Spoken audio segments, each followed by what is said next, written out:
Assalamualaikum warahmatullahi wabarakatuh. Alhamdulillah wassalatu wassalamu ala Rasulillah. Innal hamdalillah nahmaduhu wa nasta'inuhu wa nastahdihi wa nastaghfiruh wa natubu ilayhi wa natawakkalu alayhi wa na'udzu billahi min shururi anfusina wa sayyiati a'malina.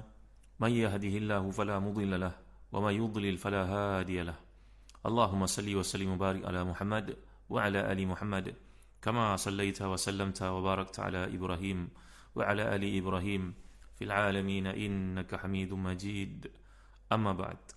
Para pendengar yang dirahmati dan dikasihi sekalian, kita berada pada ayat ke-6 surah As-Saff. Bagi tuan memiliki tafsir Ibn Katsir, turun buka jadi yang ke-9 muka surat 548. A'udzu billahi minasyaitonir rajim. Wa idz qala Isa ibn Maryam ya bani Israil inni rasulullahi ilaikum musaddiqan lima bayna yadayya minat taurati wa mubashiran bi rasuli ya'ti min ba'di ismuhu Ahmad. Falamma ja'ahum bil bayyinati qalu hadha sihrun mubin. Sadaqallahul azim. Dan ingatlah ketika Isa, putera Maryam berkata, hai Bani Israel, sungguhnya aku adalah utusan Allah kepadamu, membenarkan kitab yang turun sebelumku, iaitu Taurat, dan beri khabar gembira tentang datangnya seorang rasul yang akan datang sesudahku, yang namanya Ahmad. Maka tak kala rasul itu datang kepada mereka dengan bau bukti-bukti yang nyata, mereka berkata, ini adalah sihir yang nyata. Jadi dalam kumpulan ayat ini menceritakan kepada kita tentang selepas ayat lain mengingat Nabi Musa AS dan kaumnya, kini ayat ini memerintahkan pula perkara yang berkaitan dengan Isa AS. Dan ingat juga ketika Isa, putera Maryam, berkata kepada masyarakat kaum Nabi Musa, iaitu Bani Israel, yang baginda temui, wahai Bani Israel, sungguhnya aku adalah utusan Allah kepada kamu, membenarkan apa yang diturunkan Allah sebelumku, iaitu Taurat, yang telah kamu kenal lama, yang telah mendahuluiku bersama dengan Nabi Musa AS. Ia merupakan pemberi berita gembira akan diutuskan seorang rasul sesudahku yang diutuskan kepada seluruh umat manusia sepanjang masa, namanya Ahmad.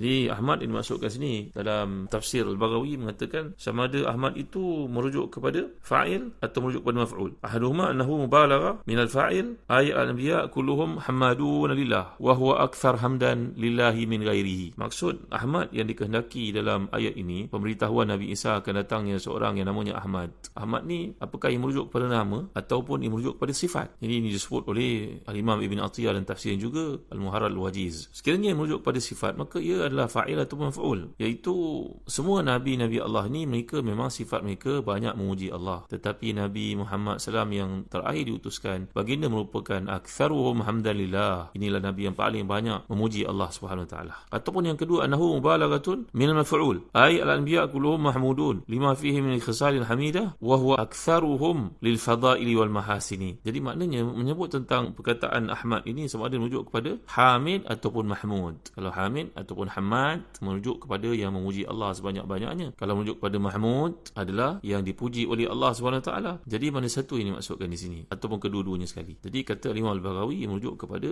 Nabi-Nabi semuanya merupakan hamba manusia yang paling banyak berzikir kepada Allah, yang paling banyak memuji Allah SWT. Itu pasti. Tapi di kalangan yang paling banyak memuji itu adalah Muhammad SAW sendiri. Maka itu perkataan yang dimaksudkan dengan Ahmad dalam ayat ini. Ataupun yang kedua kata Imam Al-Baghawi lagi, iaitu Nabi-Nabi ini merupakan manusia yang paling banyak Allah memuji mereka kerana keimanan dan kualiti, kesungguhan, jihad, mujahadah mereka. Sudah pasti Nabi-Nabi Allah merupakan manusia yang paling mulia. Tapi siapa yang paling mulia di kalangan yang terpuji itu? Nabi kita Muhammad sallallahu alaihi wasallam. Ini seperti dijelaskan dalam tafsir Al-Baghawi. Jadi merujuk kepada yang mana satu sekalipun, maksud yang dikehendakikan itu banyak huraian dikemukakan oleh para ulama. Sebagai contohnya disebut dalam tafsir Tahrir Tanwir oleh Imam Ibn Ashur, petikan-petikan yang beliau bawakan daripada kitab Taurat, kitab Injil, sebagai contohnya bagi membuktikan sebutan nama Nabi SAW dalam kitab-kitab tersebut. Dan dalam tafsir Fathul Bayan oleh Al-Qanuji Al-Bukhari, Imam Siddiq Hasan, bahawa lebih banyak lagi riwayat dikemukakan sehingga Al-Alama Imam Al-Qanuji Al-Bukhari ini dalam Fathul Bayan mengemukakan begitu banyak riwayat, terlalu banyak yang menceritakan bagaimana bukti-bukti itu. Walaupun seperti yang kita semua sedia maklum bahawa Taurat juga Injil telah pun yuharifuna al-kalimat mawadhi'i, Allah menyifatkan golongan penita, ahbar dan juga ruhban, Yahud dan juga Nasara telah meminda begitu banyak konten yang terdapat dalam kitab-kitab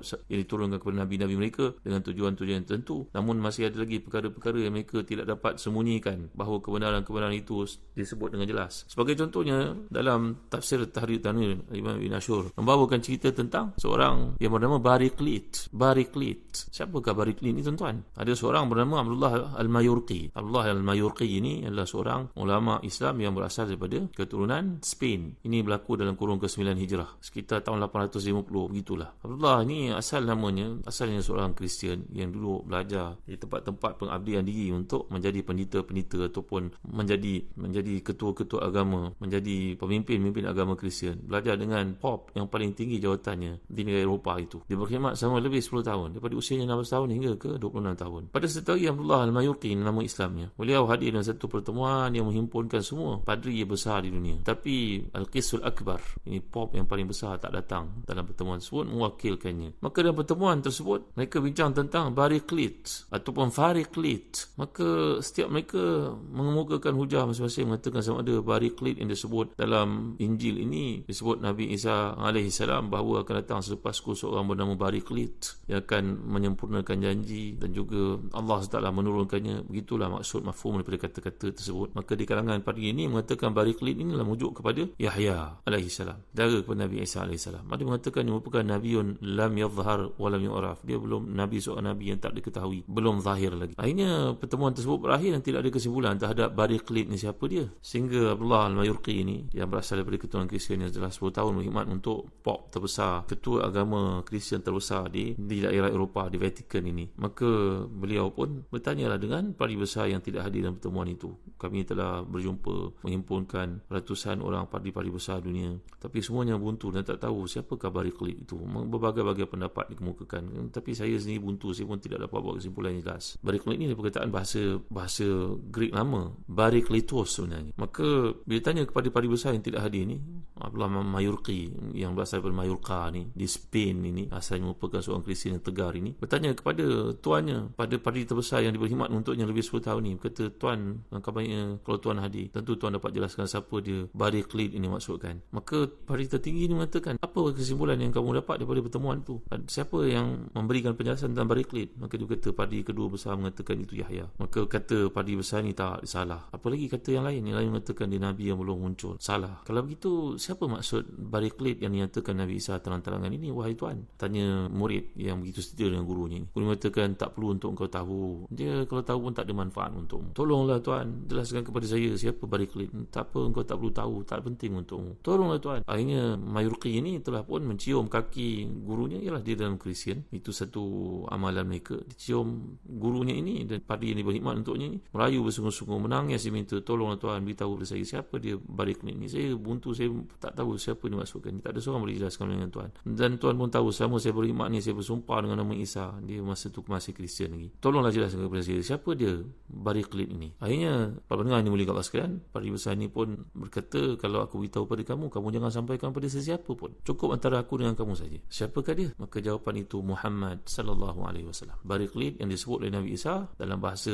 Greek lama iaitu Bariklitos adalah seorang yang dipanggil sebagai Kathirul Hamdi, Kathirul Mahamidi, banyak pujian terhadapnya. Siapa banyak pujian? Muhammad sallallahu alaihi wasallam. Ini bahasa Greek lama, Aramaik. Maka budak ini pun, murid ini bertanya pada gurunya, padri besar terbesar di Kristian itu, kenapa tuan tak ikut dia? Kalau limalah tattabi'hu, kenapa tak ikut dia kalau tahu dia benar? Maka jawapan padri besar ini, hara'aita ma ana a'ishu ala hadhi, tak kamu lihat aku hidup dengan kesenangan, hadhil jah, hadhi al-amwal, ini semua harta yang aku perolehi daripada kedudukan aku sebagai padri. Kalau aku ikut Muhammad itu, ikut Islam itu, ikut Rasul Arab itu, kat mana aku nak letak diri aku jadi orang biasa, aku kena tidur kat masjid, saya makan pun tak ada. Maka dia berkata dengan nada sarkastik kepada anak muridnya itu, dia mengatakan, betul lah kata-kata Nabi Isa kepada kita semua, kau pun hafal, aku pun hafal, hubbud dunya ra'su kulli khati'ah, maknanya cinta dunia punca segala kejahatan. Maka anak murid dia pun bertanya lagi kepada gurunya yang telah mengatakan Bariklit itu adalah Nabi Muhammad SAW, kalau begitu fama ta'murni attabi'hu, apa yang kau suruh aku tuan supaya aku ikut? Maka dia mengatakan, katakan kepada anak muridnya, ikutlah kamu umat Islam, aslim, masuklah kau ke dalam Islam. Tuan pesan apa bagi saya? Jangan iklan benda ni. Idza tu'linuhu al-an qatalu kal-ammatu. Kalau kau mengisytiharkan sekarang perkara ni, bahawa sebenarnya Barclay telah disebut dalam kitab Injil kita, saya kau akan dibunuh oleh orang-orang Kristian yang ada di Eropah ni. Dan tak ada faedah pun untuk kau ceritakan perkara ni kepada orang-orang Nasara yang ada di sini. Mereka tidak akan beriman, mereka akan membunuhmu, mereka akan mendustakanmu,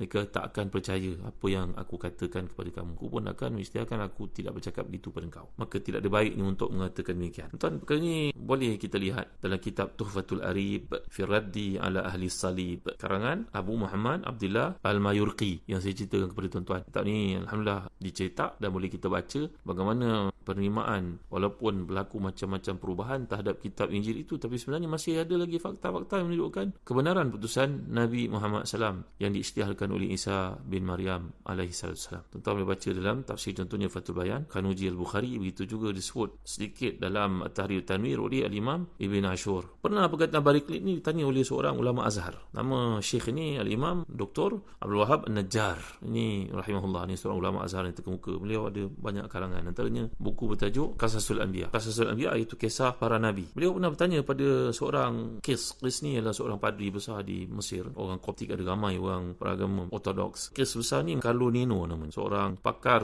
pengkaji bahasa Greek lama. Dan beliau juga dalam masa sama merupakan seorang padri besar di Mesir, Egypt. Beliau ni Ustazul Lughah Al-Yunaniyah Al-Qadimah. Ini merupakan seorang pakar bahasa Greek lama, Aramik. Maka Dr. Abdul Wahab Najjar bertanya kepadanya, "Ma makna Barclay?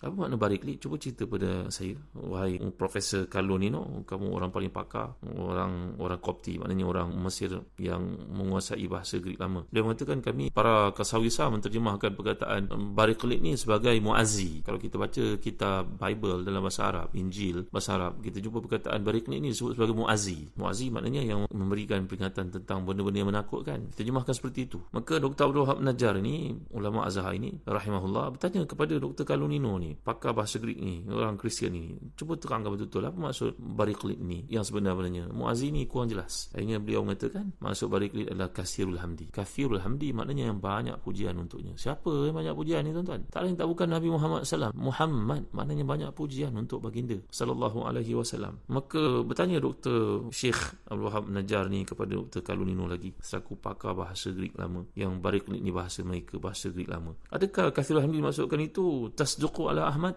Apakah itu benar-benar yang dimaksudkan Nabi Muhammad SAW? Kalau terjemahannya Kathirul Hamdi itu memang Muhammad SAW dalam bahasa Arab. Kata Dr. Kalonino, innaka kathirul as'ilah. Engkau ni banyak soal lah. Maka dia pun bangun meninggalkan Syekh Abdul Wahab Najjar. Tuan-tuan dimuliakan Allah sekalian, perkara ini tak dapat disembunyikan bahawa kebenaran putusan Nabi Muhammad SAW telah pun dinyatakan dalam kitab-kitab yang terdahulu. Bahawa setiap kali berjumpa dengan ayat sedemikian, maka akan berlaku manipulasi, akan dirubah. Kerana apa yang dinyatakan oleh Akbarul Qasawisa yang ada di Spain, di Andalus, lebih 500 tahun lalu ketika bercakap dengan Abdullah Al-Mayurqi, bahawa memang sebenarnya memang terdapat pengetahuan pada yang namanya Muhammad SAW ini telah disebut oleh Nabi Isa AS, walaupun dipadam, diubah, dipinda, tapi mereka ternyata tak dapat menutup kebenaran-kebenaran yang terselah padanya. Maka itu merupakan tanggungjawab umat Islam untuk memahami bahawasanya nama sebutan Nabi mereka SAW telah pun termaktub dalam kitab-kitab yang terdahulu. Kita perlu tahu bahawa Nabi SAW ini menyatakan, baginda pernah bersabda, "Ana Muhammadun wa ana Ahmadu wal hashiru wal muqaffa wa nabiyur rahmah wa nabiyut taubah wa nabiyul malhamah." Kata Nabi SAW beritahu kepada kita bahawa aku ni, nama aku Muhammad, Ahmad, nama aku juga Al-Hashir, iaitu pengumpul. Kita baca surah Al-Hashr, surah yang berlaku manusia dikumpulkan di akhirat nanti. Al-Muqaffa, iaitu penutup para nabi. Dan aku juga Nabiyur Rahmah, aku merupakan Nabi Rahmah. Dan aku juga merupakan Nabi Taubah, Nabi yang Allah beri kepada umat Islam ni keistimewaan bahawa mereka melakukan dosa, andainya mereka menyesal, mereka bertaubat kepada Allah SWT. Dan juga Nabiyul Malhamah, dan aku juga merupakan Nabi yang mengisytiharkan peperangan kepada mereka yang enggan dan mereka yang berusaha untuk menentang Islam memadamkan cahaya Allah, maka tanggungjawab aku adalah untuk memerangi mereka. Mana dengan sifat-sifat nyatakan ini merupakan package Nabi kita sebagai pembawa rahmat dan masa sama pemberi peringatan dan hukuman terhadap mereka yang enggan. Demikian juga Nabi pernah menyatakan, "Innali asma ana Muhammad wa ana Ahmad wa ana al-Mahi alladhi yamhu Allahu bihi al-kufr wa ana al-Hashir alladhi yuhsyaru nasu ala qadami wa ana al-Aqib." Nama-nama Nabi yang lain nyatakan bahawa aku banyak nama. Nama aku adalah Muhammad, aku adalah Ahmad, aku juga adalah penghapus, aku juga adalah yang dihimpunkan manusia di akhirat nanti, dan aku juga al-aqib, iaitu penutup. Apakah maksud aku ni adalah penghapus? Ana al-mahi. Penghapus apa tuan-tuan? InsyaAllah saya akan huraikan perkara yang akan datang. Wallahu a'lam. Wa sallallahu ala sayyidina Muhammad wa ala alihi wa sahbihi wa baraka wa sallam. Walhamdulillahi rabbil alamin. Wa barakallahu fikum. Wassalamualaikum warahmatullahi wabarakatuh.